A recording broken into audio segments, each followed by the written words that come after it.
അപ്പോൾ എബ്രായർക്ക് ലേഖനം 10-ാം അധ്യായം അതിന്റെ 23-ാമത്തെ വാക്യം നമുക്കൊന്ന് ചേർന്ന് വായിക്കാം. നമ്മുടെ പ്രത്യാശ ഏറ്റുപറയുന്നതിൽ നാം സ്ഥിരതയുള്ളവരായിരിക്കണം. വാഗ്ദാനം ചെയ്തവൻ വിശ്വസ്തനല്ലോ. മതി, നമുക്ക് പ്രാർത്ഥിക്കാം. മഹാപരിശുദ്ധനായ ദൈവമേ, സ്വർഗീയ നല്ല പിതാവേ, ദൈവത്തിന് വചനമായി ഞങ്ങൾ നിൽക്കുന്നു. ഇന്ന് ഞങ്ങൾക്ക് ആവശ്യമായത് പരിശുദ്ധാത്മാവ് നൽകുന്ന കൃപയ്ക്കായ സ്തോത്രം. പരിശുദ്ധാത്മാവിന്റെ പൂർണ്ണ നിയന്ത്രണത്തിലായിരിക്കണമേ എന്ന് പ്രാർത്ഥിക്കുന്നു. രാത്രി യാചരിക്കേണ്ട കൃപയ്ക്കായ സ്തോത്രം ചെയ്ത് യേശുവിന്റെ അൻപുള്ള നാമത്തിൽ തന്നെ ആമേൻ. നിങ്ങൾ എഴുതുന്ന പ്രിയമുള്ളവരെ, അപ്പോസ്തലനായ പൗലോസ് എബ്രായ ലേഖനത്തിൽ വളരെ ശക്തമായി സംസാരിക്കുന്ന ഒരു അധ്യായമാണിത്. മറ്റുള്ള അധ്യായങ്ങൾ അങ്ങനെ തന്നെയാണ്, എല്ലാ അധ്യായം എടുത്താലും അതുപോലെ തന്നെയാണ്. പക്ഷെ ഇത് വളരെ ഗൗരവത്തോടു കൂടെ ഒരു വിശ്വാസി എപ്രകാരമായിരിക്കണം എന്ന് പറയുന്ന ഒരു വചനമാണിത്.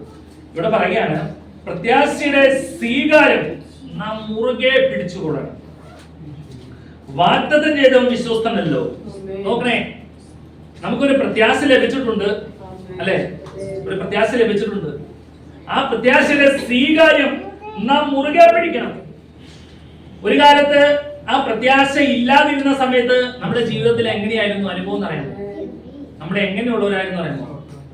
പ്രത്യാശ നമുക്ക്, ഈ പ്രത്യാശയുടെ സ്വീകാര്യം നമുക്ക് ലഭിക്കുന്നതിന് മുമ്പ് അതിന് തൊട്ട് മുകളിൽ എഴുതിയിട്ടുണ്ട്, ദുർമനസാക്ഷിയുള്ളവരായിരുന്നു.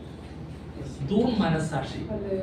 അതിൽ നിന്ന് ദൈവം ഒരു മാറ്റം വരുത്തി.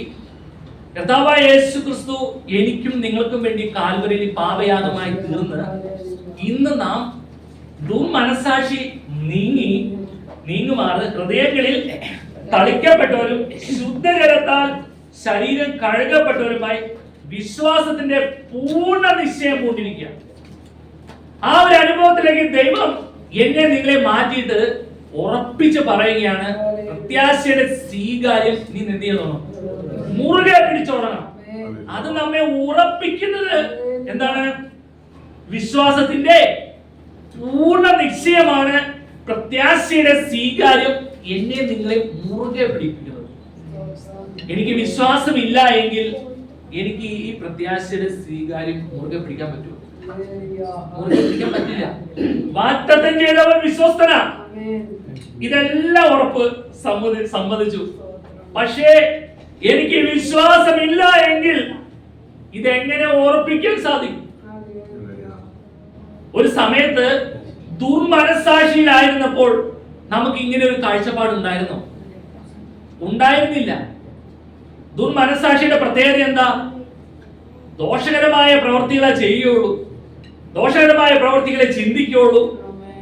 എന്നാൽ അതിൽ നിന്ന് ശുദ്ധജലത്താൽ തളിക്കപ്പെട്ടവരായി, വചനം പറയുന്നു, ശുദ്ധജലത്താൽ ശരീരം കഴുകപ്പെട്ടവരായി തീർന്നു. കർത്താവായ യേശു ക്രിസ്തുവിന്റെ ക്രൂശീകരണത്തിൽ പങ്കാളിയായി തീർന്നതോടുകൂടെ പഴയ മനുഷ്യൻ എന്ത് ചെയ്തു? മരിച്ചു. അവിടെ നിന്ന് ഉയർത്തെഴുന്നേൽക്കുന്ന മനുഷ്യൻ പുതുമനുഷ്യനായി തീർന്നിരിക്കുക. ഇനി എനിക്കൊരു ഉറപ്പുണ്ട്, ആമേൻ, ഞാൻ എന്ത് ചെയ്യും? പുനരുത്ഥാനത്തിൽ സാക്ഷിയാകും. ഇതെന്റെ ഒരു വിശ്വാസമാണ്. വാഗ്ദത്തം ചെയ്തവൻ വിശ്വസ്തനാണ്. പക്ഷേ നമ്മളിൽ എന്തുണ്ടായിരിക്കണം? ഇനിയുള്ള ജീവിതകാലം സ്നാനപ്പെടുത്തിയതിനു ശേഷം ദേവദാസന്മാർ എന്താ പറയുന്നത്? ജീവപര്യന്തം അല്ലെങ്കിൽ മരണപര്യന്തം വിശ്വസ്തനായിരിക്കുക.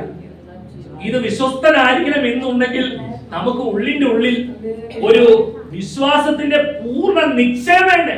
വിശ്വാസത്തിന്റെ പൂർണ്ണ നിശ്ചയം. അങ്ങനെ വിശ്വാസത്തിന്റെ ഒരു പൂർണ്ണ നിശ്ചയം നമ്മളിലേക്ക് അങ്ങ് കടന്നു വരുമ്പോൾ നാം എന്തായി തീരുമെന്ന് പറയുമോ? നാം എന്തായി തീരും? പ്രത്യാശയുടെ സ്വീകാര്യം മുറുകെ പിടിക്കും. മുറുകെ പിടിക്കും. എവിടെ പോയാലും നാം ആരാണെന്നൊരു ബോധ്യം നമുക്കുണ്ടാകും. ഏത് മേഖലയിൽ പോയാലും നാം ആരാണെന്നൊരു ബോധ്യം ഉണ്ടാകും. നമ്മള് ഷിനു ആണോ പറഞ്ഞത്, ജിനു ആണോ പറഞ്ഞത്, കുറെ ആളുകളുടെ ഇടയിൽ ഇന്നിപ്പോ പറഞ്ഞതല്ലേ, ഒത്തിരി ആളുകളുടെ ഇടയിൽ നമ്മൾ കടന്നു വരുമ്പോൾ അതിൽ ഒരാളായിരിക്കും രക്ഷിക്കപ്പെട്ട് സ്നാനപ്പെട്ട ദൈവം. അതിന്റെ ഇടയിലും നാം എന്ത് ചെയ്തോളണം? പ്രത്യാശയുടെ സ്വീകാര്യം മുറുകെ പിടിച്ചോളണം. മുറുകെ പിടിച്ചോളണം. നഷ്ടപ്പെടുത്തി കളയുന്ന പല കാര്യങ്ങളും പലരുടെ ഭാഗങ്ങളിൽ നിന്ന് കടന്നു വന്നേക്കാം. പക്ഷെ അതിന്റെ നടുവിലെല്ലാം നാം തിരിച്ചറിഞ്ഞോളണം, യേശു വില കൊടുത്തതാ. യേശു വില കൊടുത്തതാ. തിരിച്ചറിഞ്ഞോളാം. വാക്യം ഒന്ന് വായിക്കാം. 1 പത്രോസ് ലേഖനം 1-ാം അധ്യായം 19-ാമത്തെ വാക്യം. 1 പത്രോസ് 1:19.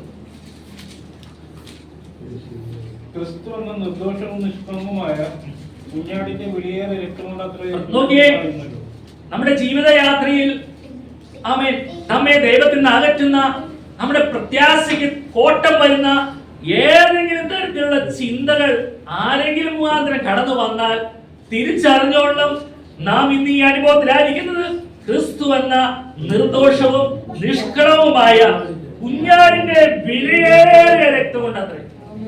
ഇത് തിരിച്ചറിയണം ദൈവമക്കള്. കുഞ്ഞാടിന്റെ വിലയേറിയ രക്തം കൊണ്ട് വീണ്ടെടുത്ത ദൈവത്തിലാണ് ഞാൻ. ആമേൻ.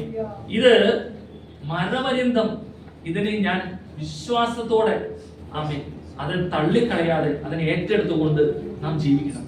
എങ്കിൽ മാത്രമേ ഈ പ്രത്യാശയുടെ സ്വീകാര്യം മുറുകെ പിടിക്കുന്ന ആ ഒരു അനുഭവത്തിന്റെ പൂർത്തീകരണം എത്തുകയുള്ളൂ. വചനം പറയുന്നു, വിശ്വാസം, പ്രത്യാശ, സ്നേഹം, ഇവ മൂന്നും നിലനിൽക്കുന്നു. ഇവയിൽ വലിയതോ സ്നേഹം തന്നെ. സ്നേഹം എന്ന് പറയുന്നത് കർത്താവിനെയാണ്. കർത്താവിനെ കാണണം എന്നുണ്ടെങ്കിൽ ഇത് മുറുകെ പിടിച്ചോളണം. പ്രത്യാശ മുറുകെ പിടിച്ചോളണം. വിശ്വാസം ഉണ്ടായിരിക്കണം. വിശ്വാസമില്ലാത്ത ഒരു വ്യക്തിക്ക് എങ്ങനെയാണ് പ്രത്യാശയോടെ നടക്കാൻ കഴിയുക? നമുക്കൊരു വിശ്വാസമുണ്ട് അല്ലെ? ആ ഒരു വിശ്വാസത്തിന്റെ ഉറപ്പിലാണ് ആ പ്രത്യാശ കടന്നു വരുന്നത്. ആ പ്രത്യാശയുടെ ഉറപ്പിലാണ് അതിന്റെ പരിണിത ഫലം നടക്കുന്നത്. നമ്മൾ ആഗ്രഹിക്കുന്ന കർത്താവിന്റെ മുഖം കാണുന്നത്. ആമേൻ. എല്ലാവർക്കും ആഗ്രഹമുണ്ട് പ്രാണപ്രിയന്റെ മുഖം എനിക്കൊന്ന് കാണണം. ഈ കഷ്ടവും ഈ ദുരിതവും നിന്നയും ഇതൊക്കെ സഹിച്ച് അപ്പൊ നമ്മളൊക്കെ പാട്ട് പാടുമ്പോ നമുക്ക് എത്രത്തോളം ഉറപ്പുണ്ട് ദൈവമക്കളെ. രാജാ, ഇന്നലെ നമ്മൾ പാടിയല്ലേ? ഇന്നലെ നമ്മൾ പാടിയത് രാജാധിരാജൻ മഹിമയോടെ വാനമേഘത്തിൽ എഴുന്നള്ളാറായി. പിന്നെ ഒരു നിന്ന കഷ്ടത പരിഹാസങ്ങൾ ദുഷികളെല്ലാം തീരാൻ കാലമായി. ദുഷികളെല്ലാം തീരുന്നത് കർത്താവിന്റെ വരവില. കർത്താവിന്റെ വരവിൽ തീരും. പക്ഷെ നമുക്ക് വേണ്ടത് ആദ്യം വിശ്വാസം വേണം. വിശ്വാസം നാം മുറുകെ പിടിച്ചാൽ പ്രത്യാശയുടെ ദൈവമക്കളായി തീരും. പ്രത്യാശ ഉണ്ടെങ്കിൽ അടുത്തത് സ്നേഹം, അത് എന്നും നിലനിൽക്കുന്നു. പിന്നെ നാം സ്നേഹത്തിന്റെ ഉടമയായ കർത്താവിനോട് കൂടെ നിരന്തരം നാം എന്നും കർത്താവിന്റെ സന്നിധിയിലായിരിക്കും. അവിടെയാണ് നമുക്ക് പൂർണ്ണ സന്തോഷം അനുഭവിക്കാൻ സാധിക്കുന്നത്. വേദനകളില്ല, ദുഃഖങ്ങളില്ല, സന്തോഷം മാത്രം. ആമേൻ.